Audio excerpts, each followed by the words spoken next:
I'm here today to state my opposition to HB 4013. I have submitted written testimony that elaborates on my thoughts and concerns. So if you could, just summarize, if we've got your written testimony, then we can do that. Plans, Thank you. And again, just to restate that I am, stating my opposition to HB 4013 based on 5 tenets. First was the use of declaration of an emergency. The second was impact of immediate changes on participation by the offices of the Treasurer and the Secretary of State. Also, replacing designee with the deputy limits citizen participation in government. And I also question whether or not the proposed changes actually affect any meaningful positive change. The lack of time, I think, is also a pressure on me. I know that you guys have been talking about this for a little longer, but I feel like, kind of looping back to the declaration of emergency, I feel like this is something that, especially given all the other, testimony that we've heard, I feel like this deserves a much richer, fuller conversation before we go through.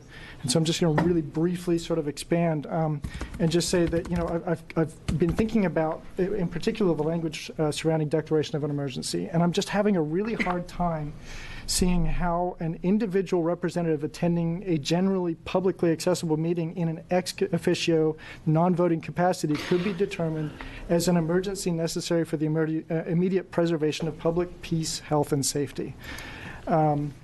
And as I stated before, I feel like the potential immediate change would negatively impact the ability for both the Treasurer and the Secretary of State's offices to participate in the meetings, at least in the foreseeable future, given the deputies are already, probably quite solidly booked. I also feel like several other people have said that the current language of a designee and its interpretation allows for active and involved citizens to engage in our government in a positive and meaningful way, and that by replacing the word designee with deputy, we're unintentionally sending a message to the general public that they should not be involved in their government. And again, I cannot emphasize enough, that's an unintentional implication there.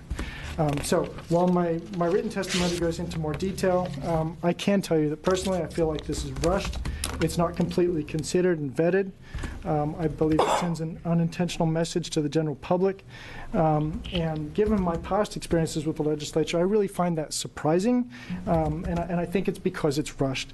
So I do urge you to please just, continue to discuss this. Absolutely. I feel like it's a topic worthy of discussion. But I don't feel like, and I would ask you not to pass this out of committee, at least not in this current session. Thank you.